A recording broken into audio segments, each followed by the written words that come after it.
76% of founders regret selling their companies within a year. 70% of companies don't exist after 50 years. When a mission is not protected, your company is vulnerable. It's not about intention, not about passion, it's about structure. Today, we are diving into Eric Ries's book, Incorruptible, which is different from his first book, The Lean Startup. If you haven't heard of Eric Ries, he's the author of The Lean Startup, Move Fast and Break Things. Yes, that was where it came from. We have an episode where we sat down with him discussing the new book. If you haven't watched that episode already, make sure you watch it. I think I can see why Eric wrote this book. Someone builds something amazing, it grows, but then it starts becoming something they didn't intend. Investors come in, the board kicks you out, the company dies, or it becomes a bad version of what it originally was meant to be. It's becoming a pattern. Yeah, do you know what really struck me about the book was that it's not a criticism of capitalism. It's a critique of the fragility of capitalism. So Eric is asking, why do systems that generate immense value also create immense external damage, right? We're living in that moment right now. And there's just so many case studies in the book that just highlight how companies can grow really fast and then literally just fall off a cliff. It's crazy because it's quite topical in the era of AI. Founders need to think about, how do I make sure my company is incorruptible, which is what this book tries to do. And I remember reading a case in Belgium. Someone committed suicide after 6 weeks of chatting with the chatbot. I'm sure when the founder put this chatbot together, he didn't think that it would actually lead someone to suicide. So I feel like the timing is quite right in this moment. We had this a couple of weeks ago, actually, a couple of months ago on Twitter, where people could literally just say, Grok, make this person nude. It's crazy because I did not give you permission to do that. These aren't just fringe errors, they're governance failures. It just shows what happens without these structural guardrails. 2 data points I thought was very interesting from the book. 76% of founders regret selling their companies within a year. That is crazy. 76 is majority. If you sell your company, chances are that after a year, you want that company back. You regret the decision. Yeah, I think thought that the was other crazy. one for me that was like, wow, 70% of companies don't exist after 50 years. And if you think about it today, Apple, the company that we all know and love, has been around for 49 years. It doesn't feel like 49 It doesn't. years. It feels like it's like a 20-year-old company. It still feels very hip. But it just goes to show how like real structural governance can play such a big role in ensuring that companies do last the test of time, even when their leaders pass on, like Steve Jobs did. Fun fact, Japan, strangely enough, has like over 50,000 companies that have been in existence for like 100 years and above. I thought that was crazy. I wonder if it's something about their culture. So I used to work for a Japanese company. They do not think in the decades, they think in the centuries. So when we were making investments, it was very much, we're backing you for the next 100 years. And I think that way of thinking just really shifts things. It's not about the profit now. It's really thinking about, how do we build a legacy with this business? And that's a lot of what the book speaks about. That's one thing I really like about the book. It's so data driven. You will get stories, details. It's not trying to be just touchy-feely. It actually is anchored in the data. And I love the fact that there are a lot of stories. So the book opens with a very modern dilemma. Eric receives a phone call at a party, and it's a professor who has built a really exciting AI for biology. But he realizes that the technology he has built can be used in ways he never intended. How familiar does that sound today with all these AI companies scaling really quickly and the threats that they're potentially going to have on the world? So the company's scaling quickly. Investors are really excited, as you can imagine. He starts asking the harder questions. What happens if success pulls this company away from its original purpose? He's not asking how it grows faster. He's really worried about it being hijacked by the wrong people. That's crazy because AI for biology, someone could literally use it to create a bioweapon. Yeah. I was hoping people would create cures to diseases, but Eric's response was not actually a future solution. He went back to history. He said, you know what, founders have faced this problem before. It's not new, but some have faced it the hard way. So there are hard-won lessons to take out of this. Yeah, one of my favorite stories in the book is about Sol Price. Not many people know that he founded Costco, but before Sol actually founded Costco, he founded a company called FedMart. He believed in low margins and operational discipline over short-term profit maximization. At the time, that philosophy was not fashionable at all. It was structural. It was the soul of his company. Yeah. With Sol Price, when he couldn't control the company, I'm talking investors, board, all of that, then control started to slip away, right? And they Yeah. couldn't stick to the mission. And they did a hostile takeover. So Yeah. lost influence over the company's direction. He couldn't push for his principles that he originally had. And over time, that philosophy that defined FedMart, which was what came before Costco, eroded. And so was kicked out, and the company eventually died. The lesson here is when a mission is not structurally protected, your company is vulnerable. It's not about the intention, it's not about the passion, it's about the structure. One of the things that Eric mentions in the book is he cites research just suggesting that a significant number of founders really regret selling their company sooner than they exit, Yeah. often because the mission changes quickly once ownership changes. And take again the example of Sol Price. He took that experience very seriously. So when he later built Price Club, which later became known as Costco, he designed it completely different. And if you look today, Costco is still around and it's Yeah. in multiple countries. Costco started since 1985. So it's not a young company. It's Yeah. actually quite getting older. And one of the stories that I thought was so funny was the $1.50 hot dog. And Yeah. apparently the story goes that there is this hot dog in Costco. I think Americans will know this more, that has been selling for $1.50 since the beginning through Oh my God. inflation. And in the UK. And in the Really? UK, I didn't where, even know yeah. that. Yeah, Do you know what same. it means to get a hot dog in today's world for less than a pound or $1.50?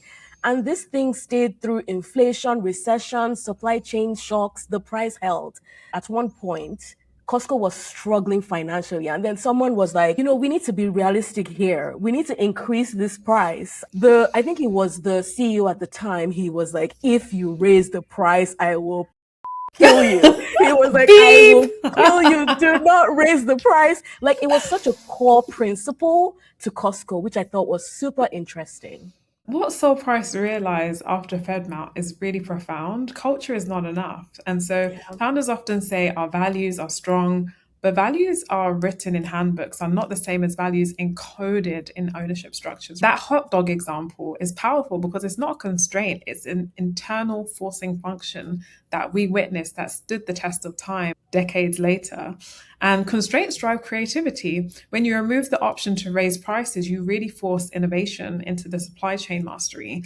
And I think there's a real deep lesson there. And incorruptibility isn't just about resisting pressure emotionally, it's also about removing certain options from the table structurally. And everyone hears the hot dog. It's really not about the food. Like you said, Although it's they are like good, they are good. it's what you said, right? It's about what you're signaling as a company.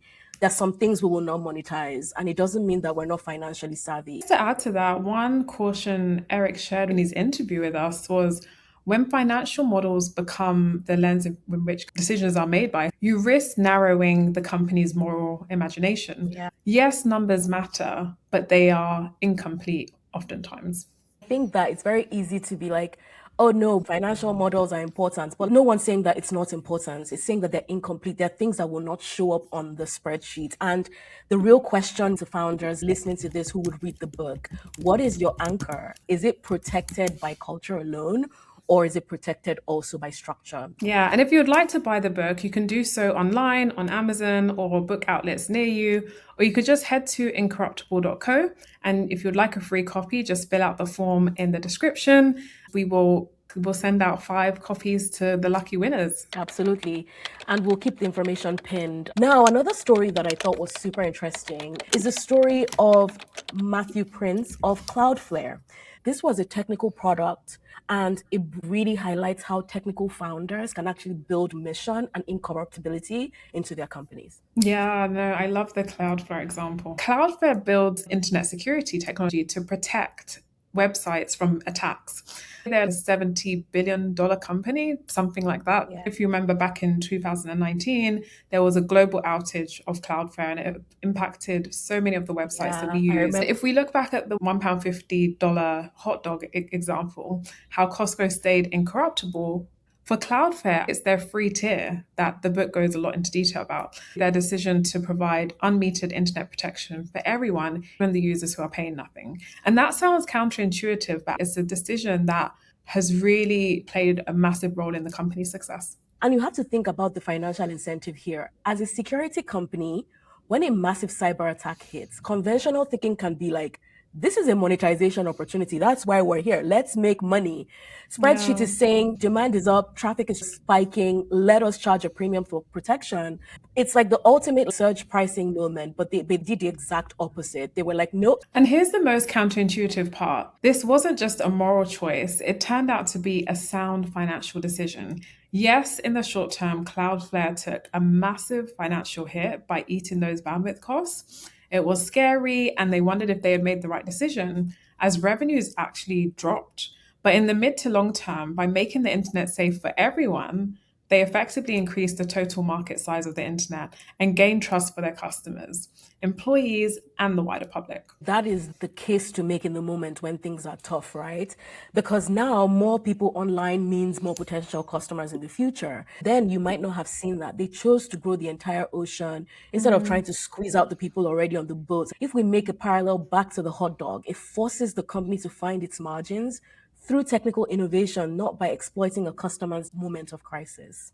This all sounds really great, but it can be incredibly difficult in practice for your average founder. So let's move into the founder dilemma. So we've received a dilemma, something that shows exactly how you can put this mental model into practice, particularly when stakes are high. So I'm going to read the dilemma, and it's from a founder called Lisa. And she says, Hi, Maria and Yvonne. I'm Lisa, and I'm at the seed stage building a highly technical data management tool for biotech companies. I believe precision medicine is the future, and the solution is in the data, and this guides our mission. We have strong early traction with enterprise clients, but our bank balance is getting tight, and I'm in the middle of closing a $3 million seed round. From day one, I set aside a generous employee stock option pool because I want employees to genuinely share upside with the company's progress. To me, the employees are the company. One of our interested investors is a big name VC. In our final meeting, after being supportive of the mission throughout the process, they said something that's been on my mind. They told me, Lisa, I love the tech and I respect the mission. I'm with you on protecting it. At the seed stage, complex governance structures can look like a distraction. Your employee stock option pool is already quite unusually high, and you don't even know if the product works fully yet. Plus, anything non-standard or complex could be perceived as a red flag. So now I'm torn. I believe that if I don't bake this into the company now, it will become impossible once the board grows and more incentives enter the picture. But at the same time, I need this check to make payroll next month. I have about 6 weeks of runway left. My question for you both is this. For a founder with not that much leverage and a dwindling runway, how should I think about protecting the mission of the company, especially when the stakes are high? How do I approach taking capital when my ideas are non-standard and could be seen as a blocker to closing the round? What do you think? So I think the book would actually say don't negotiate against yourself based on a might. The VC Mm. comment reveals something subtle. They see governance Wait, say complex. that again. Don't negotiate against yourself based on a might. Explain. Like, what does that mean? She clearly has a strong desire to do the right thing, what she thinks is the right thing, right? But Yeah. again, at the end of the day, she's got this VC who's interested and they're not fully signed. Like they're not signed, the money's not in the bank. In my opinion, that comes across as a might. And so I think that it's really important. Yes, it's challenging, but I think it's important to not negotiate against yourself as a founder I agree. and have real conviction, particularly around decisions like this, which you think are really important, and really stand by what you think is the ethos of the company. I think what the VC comment actually reveals is something quite subtle.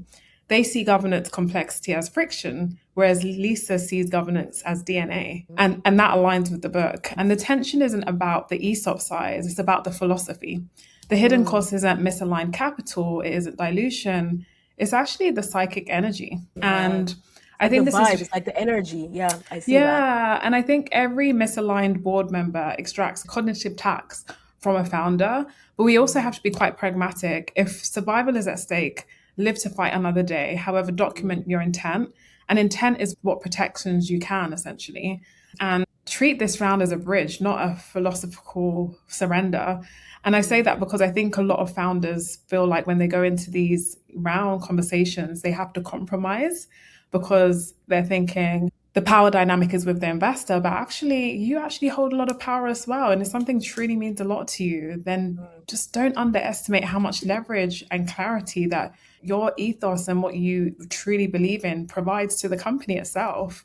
And so, what I would say to that dilemma in particular, if Lisa confidently articulates why governance truly matters to her, she may attract the right investor by repelling the wrong one. And that's something that you might not see play out today, but you may see play out in years to come. Yeah, I really like your response because I think that you are right. I hear you, like 6 weeks runway. It's not a joke. You're staring at death right in your face. So that's tough. So this is real. You have to make real trade-offs. And this is where it goes from being a buzzword to actually being something that you have to engage with. And just like you said, Yvonne, it's a might. Like they've not wired Yeah. yet. He's saying that this investor, whoever they are, is saying that VCs might think of this. Like all of this, nothing is substantial yet. Like the money hasn't come in. The Yeah. advice is just advice. You don't want to start making changes based on the might. Yes, I know you don't want to make mistakes that then stop the check. But let it get down to it. No real investor will stop a deal just because they saw a high ISOP. They will at least have the conversation. And it doesn't look like anyone has actually brought it up yet. So I would say it's real. I get it. But really think about this because success, if you get this money, you could think about it as a bridge, but at least wait till there's an issue before you like try to proactively solve. Yeah, it's really important as well because I think with all of these decisions, you are bringing on board a long term partner. Mm, And both Maria and I have seen scenarios where it's got really messy, where things don't yeah. pan out 1, 2, 3, 4 years down the line. There's this really interesting concept actually in the book called the harder is easier. It Mm, sounds backwards, but the idea is that in doing the hard work of finding mission aligned capital now, makes everything easier for the next 10 years. And if you take spreadsheet capital today, every board meeting for the rest of your life will be like war. I've been in those boardrooms before. And so harder is easier. And look, if might becomes yes, it will. If the bank account is zero, it's a take the money or you die situation. There's actually a part in the book where Eric is like, take the money, but don't go quietly. Fight like Mm, hell. Don't just preemptively make your concessions. Try to get the protections as much as you can get. But until that last second, stand your ground and maybe you're able to get less ESOP than you wanted, but you probably get more than you would have originally gotten. And that's yeah. something. So it's all about like framing it. One of the things the book really does well is it doesn't go just from what, it doesn't just label the problem, it actually goes to how. It tells us how to be incorruptible. By the way, we asked him why he chose that name, Incorruptible, and he answered it on the episode, so you should go watch it. It's very interesting. But he says how to be incorruptible, and he doesn't just say it like from thin air. He actually uses specific case studies to highlight this. And all he's just trying to say with the book, and I think we're seeing, especially from the examples we've talked about, is that there are specific ways and examples for founders to protect their mission while building something that helps humanity flourish. And also making lot of money too while at it, but in a holistic way, because I think the danger of this conversation is that we can sound like we don't want to make money. And Yeah. trust me, one and I want to make a lot of money. So we're not trying to not make money. We're just saying that there's a holistic way to doing it. And there's a long-term view that actually is more expansive than extractive. The book mentions so many stories. Like you just know of them, but you don't know the origin stories. And the origin stories are so profound. And then you understand it wasn't by accident, it was by design. And there are two here in Europe that I was surprised about because I didn't know the story was Tony Chocolonely in the Netherlands. They're like a chocolate brand, and I see people like queue for it. And I'm like, what's in this chocolate? Apparently, there's a whole story. And then there's also Novo Nordisk, who did the insulin. These companies, they had profound stories. And it wasn't just this. There were stories like Patagonia, IKEA, Anthropic, Git Devoted Health. There were so many. And this is why I feel like this book is a manual that every founder should have. Yeah, exactly that. And Eric touches on so many stories, as we've mentioned. I mean, there's Patagonia, there's Devoted Health in the US, there's Tony Chocolonely in Amsterdam. He leverages patterns from founders who have hacked the secret and shared it in a very broad way that is actually quite practical. And although we only touch on one or two in this episode, grab a copy and get even more detail that you can to help you think through this practically because for me, I'm going to come back to that stat that I shared earlier. So few companies exist beyond 50 years. And for any founder who's truly trying to build a legacy, do you not want your company to be around Yeah, 50, yeah. 60 years from now? Yeah, that's the question. That's the question. In terms of these structures that the book goes into, there's one that comes to mind, and I thought was very interesting. He also touches on it on the previous episode, which is the public benefit company. That's the first hack. And this one is interesting because if you're a Delaware incorporated company, which many companies, especially US incorporated companies are, you literally can, it's like a one line. You literally can make sure you include the idea of a public benefit in your incorporation docs, which means that you are anchoring the company's mission to actually public good. This is not a non for profit. They're different. What this is saying is that in the old world, CEO's only duty was to maximize shareholder value, and it could be against the public benefit. That would be a standard incorporation doc because there's no public benefit language. But in the other hand, it's saying with the public benefit corporation, we're here to create value, we're here to make money, but we have to do that in the context of making sure that it benefits the public as well. And if a founder like Lisa earlier wanted to prioritize her mission over quick money, a traditional board could actually sue her for it. But a public benefit changes the ultimate purpose of a company. It legally mandates that a board balances the interest of shareholders with a specific public benefit, like precision medicine or environmental health. And this becomes the North Star for companies. I like this because it's giving the mission like a seat on the board table. I think you talked about that in the previous episode, Yvonne, and this seat can't be evicted. Like you No. can't ignore that and make decisions outside of that. And he talks about many companies that did this, like Devoted Health in the US and how they thought about mission. But then he also touched on Anthropic, things that they've done that has signaled to the market that we're here to grow, but we aren't here to grow at the expense of public benefit, at the expense of human flourishing, at the expense of the soul of the mission of the company. And for the spreadsheet only people listening to this episode, it's not just a moral win, right? Data shows that public benefit companies often attract higher quality talent and more loyal customers because that trust is baked into their charter. It's ultimately a way to prove you're incorruptible before you even make your first dollar. We're not saying that spreadsheets are bad. We're both investors. We look at spreadsheets. The numbers are important and money is critical, but the numbers, like we said earlier, can be incomplete. It can look good on a spreadsheet, but terrible overall. There are a few other structural tools that Eric talks about within the book. There's mission guardians, golden shares. We obviously talked about public benefit corporations. But the one that really makes you take a pause that we actually spoke in length about with Eric was the spiritual holding company. And when you think spiritual holding company, that's not something you really associate with a company, right? Yeah. I remember when I first saw spiritual holding company, I'm like, what even is a spiritual holding company? It also sounds like dramatic, like spiritual holding company, but He was like, it's very ooh. practical. Yeah, like spiritual woo. But it's actually quite a practical thing. The idea is that you separate the day-to-day operating company from a parent entity that holds ultimate control of the mission, of the spirit of the company. And the operating company does what it does best, which is raising capital, hiring people, shipping product, growing revenue. But the holding company holds the long-term intent. Novo Nordisk does this, and they go into a lot of detail in the book on that. Yeah. So, in simple terms, the people who control the mission are not necessarily the same people optimizing for quarterly results. And so, in terms of like the daily tensions between a CEO, I think that framework really helps with that in particular. And Yeah. the idea is that you probably should think of doing this from the start rather than doing it later because it's just harder to do later. Instead of the mission being something the founder hopes survives, it becomes something structurally hard to undo. And as I said earlier, 70% of companies do not exist beyond 50 years. Like crazy stats. Let's change that. I'm thinking about what we are saying, Yvonne, and I'm like, a founder listening to this is, I've just started.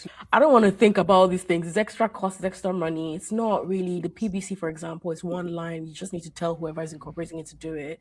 But I just want to highlight that this is not a silver bullet. Protecting your Yeah. mission is hard. It requires intentional design across many different facets. It can make fundraising a bit more complex. And actually, the book has literally responses to questions if investors ask you that you can go Yeah. back that actually makes you. I thought that was like really interesting. But if you remember Lisa, right, what you don't want is to start a company that grows and becomes something you didn't want and you get kicked out, or worse still, you're still there, but you're looking at the company and you don't recognize it because that's not what you wanted. I think that brings us back to the real question. When we are successful, how do we protect the company from losing its soul?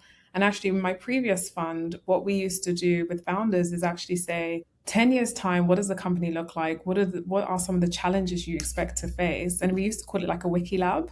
It really helps founders just zoom out and think about the bigger picture. Because I think that as an early stage founder, you're so caught up in the weeds of just fighting your daily fires and really trying to like just get to that next milestone. And so taking out that time to think about the bigger picture is so important. If you don't design for that answer, the market will answer it for you. There was something Eric said where it's like the company fails not despite its success, but because of it. Because you're so successful, you attract people who want to extract that value, and they don't realize or incorporate into their decision making that the mission is actually what created that value, and then they separate it and the value dies. I've talked a lot about the things that I liked about the book. If I would say there was one thing, not necessarily I didn't like, but I think just to have in mind, it is a thick book. Like, it is not a short book. They're not going to finish it in a weekend, but I think it's a book that's designed for you to go back, keep it as a manual that you refer to, and is that companion as you evolve in your entrepreneurial journey, especially when you want to build something that stays through to a mission of human flourishing. What it does really well, in my opinion, is it reframes capitalism without demonizing it. It Correct. uses spiritual language deliberately, not religiously, but more moral imagination language. I think it also does a really great job in just sharing tools, right? And it shows both successes and failures. Everything from like Polaroid to Sears, Toys R Us, Patagonia, Cloudflare, as we've touched on today. And at times, the structural mechanisms do actually feel like they may be more accessible to later stage companies than stage founders. And I think there's an imperative, what it does highlight as well is the imperative of you not doing that work earlier. So I hope we've been able to give you at least a sense of what to expect. If you're not a subscriber, go subscribe. We hope you enjoyed this, folks. Thanks, and see you on the next episode. Thank you for tuning into another episode of The Startup Leap. Leave a review. Tell us what you think of this episode on all our platforms at The Startup Leap Pod. Do you have a question? Ask us, and we'll ask our guest. Go to thestartupleap.io. See you next time.